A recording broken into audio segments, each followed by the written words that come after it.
नमस्कार दोस्तों, मैं राहुल एक बार फिर से आप सभी का हार्दिक अभिनंदन करता हूं।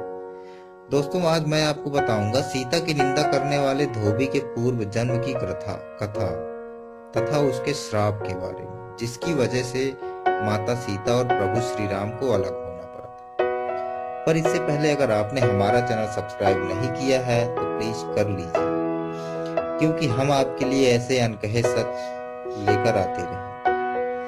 और इसका एक फायदा ये भी है दोस्तों कि मैं जब भी कोई नई कथा या कोई नई सूचना अपने YouTube चैनल पर अपलोड करूंगा तो सबसे पहले आपके पास पहुंचेगी, और वह भी बिल्कुल निःशुल्क दोस्तों, कोई भी शुल्क नहीं लगना। तो दोस्तों, हमारा चैनल सब्सक्राइब जरूर करें। आइए मैं आपको बताता हूँ उस कथा के बारे में। दोस्तों, मिथिला नाम की नगरी में महाराजा जनक राज्य करते थे। उनका नाम था शीरध्वज। एक बार मैं यज्ञ के लिए पृथ्वी जोत रहे थे।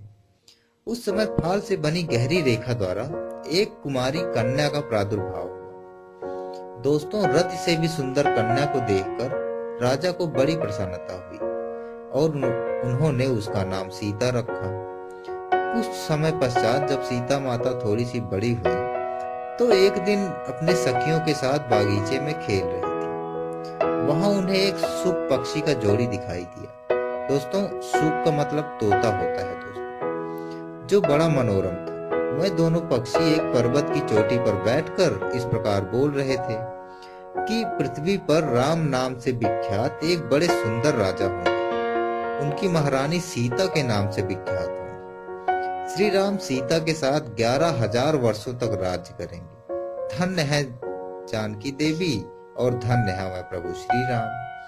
दोस्तों, तोते की ऐसी बातें सुनकर माता सीता ने सोचा कि ये दोनों मेरे ही जीवन की कथा कह रहे हैं, अतः इन्हें पकड़कर सभी बात पूछती हूँ। ऐसा विचार करके उन्होंने अपने सखियों से कहा कि यह पक्षी का जोड़ा बहुत ही सुंदर है, तुम लोग चुपके से जाकर इसे पकड़कर मेरे पास ले आओ।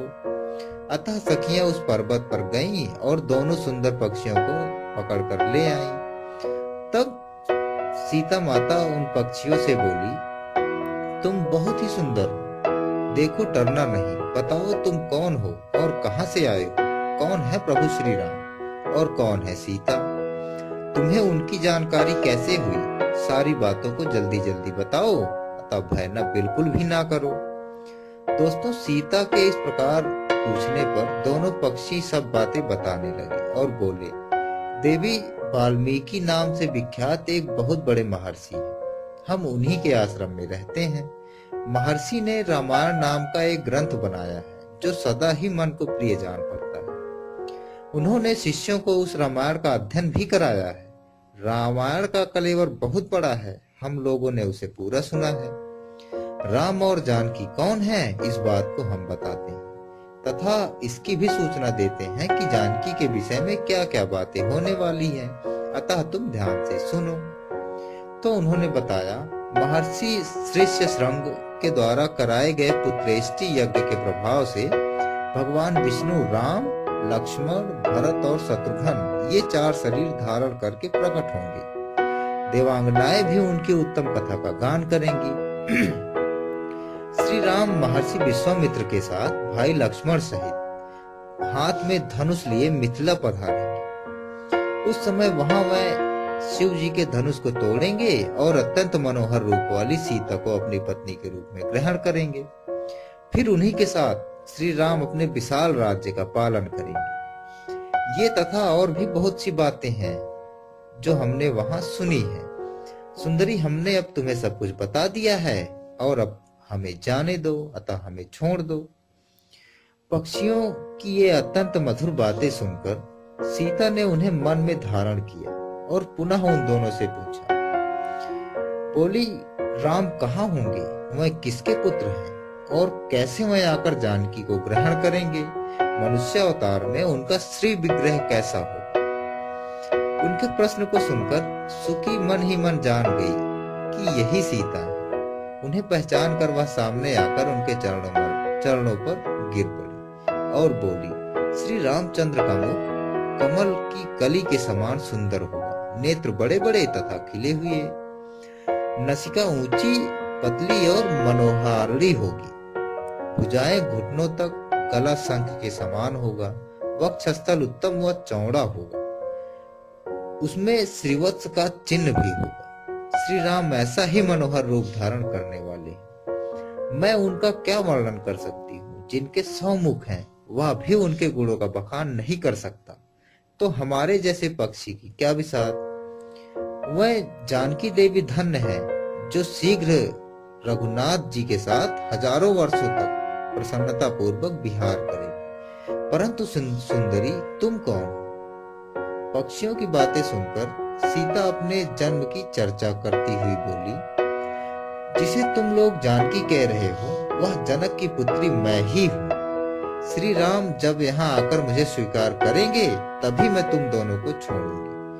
तब तक तुम इच्छानुसार खेलते हुए मेरे घर में सुख से रहो। अतः यह बात सुनकर सुकी ने जानकी से कहा, साध्वी हम वन के पक्षी हैं, हमें तुम्हारे घर में सुख की प्राप्ति नहीं होगी, और मैं गर्भिणी हूँ, अपने स्थान पर जाकर बच्चा पैदा करूंगी, इसके बाद मैं यहाँ फिर से आ जाऊंगी। उसके ऐसा कहने पर भी सीता ने उन्हें नहीं छोड़ा।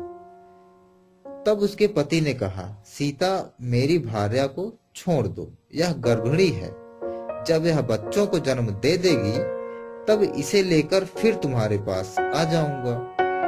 तोते के ऐसा कहने पर जानकी ने कहा, महामते तुम आराम से जा सकते हो, मगर यह मेरा प्रिय करने वाली, मैं इसे अपने पास बड़े सुख से रखूंगा।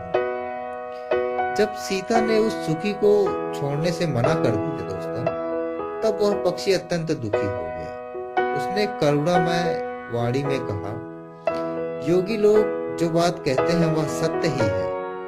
किसी से कुछ न कहें, मौन होकर रहें, नहीं तो उन्मत्त प्राणी अपने वचन रूपी दोष के कारण बंधन में पड़ता है। यदि हम इस पर्वत के ऊपर बैठकर वार्तालाप न करते तो हमारे लिए यह बंधन कैसे प्राप्त होता, इसलिए मौन ही रहना चाहिए। इतना कहकर पक्षी पुनः बोला, सुंदरी मैं अपनी इस भार्या के बिना जीवित नहीं रह सकता, इसलिए इसे छोड़ दो। सीता तुम बहुत अच्छी हो, मेरी प्रार्थना मान लो। इस तरह उसने बहुत समझाया, किंतु सीता ने उसकी पत्नी को नहीं छोड़ा। तब उसकी भार्या ने क्रोध और दुख से व्याकुल होकर माता जानकी को श्राप दे दिया और कहा, अरे जिस प्रकार तुम मुझे इस समय अपने पति से दूर कर रही है, वैसे ही तुझे स्वयं भी गर्भिणी की अवस्था में श्री राम से अलग होना पड़ेगा। ये कहकर पति वियोग के कारण उसके प्राण निकल जाते हैं दोस्तों। उसने श्री रामचंद्र जी का स्मरण किया तथा राम नाम का उच्चारण करते हुए प्राण त्याग दिया। इसलिए उसे ले जाने के लिए एक सुंदर विमान आया दोस्तों। वह पक्षिणी उस पर बैठकर भगवान के धाम चली गई।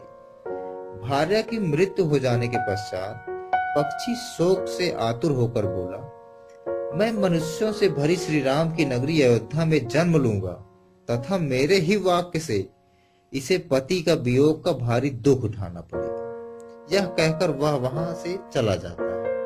क्रोध और सीता जी का अपमान करने के कारण उसका धोबी योनि में जन्म हुआ दोस्तों। उस धोबी के कथन से ही सीता जी निंदित हुई, उन्हें पति से वियुक्त होना पड़ा। धोबी के रूप में उत्पन्न उस तोते का शाप ही सीता का पति से बिछोह करने का कारण हुआ और वह वन में रही। दोस्तों अगर आपको ये कथा अच्छी लगी है तो हमारा चैनल सब्सक्राइब जरूर करें। वीडियो देखने के लिए बहुत बहुत धन्यवाद।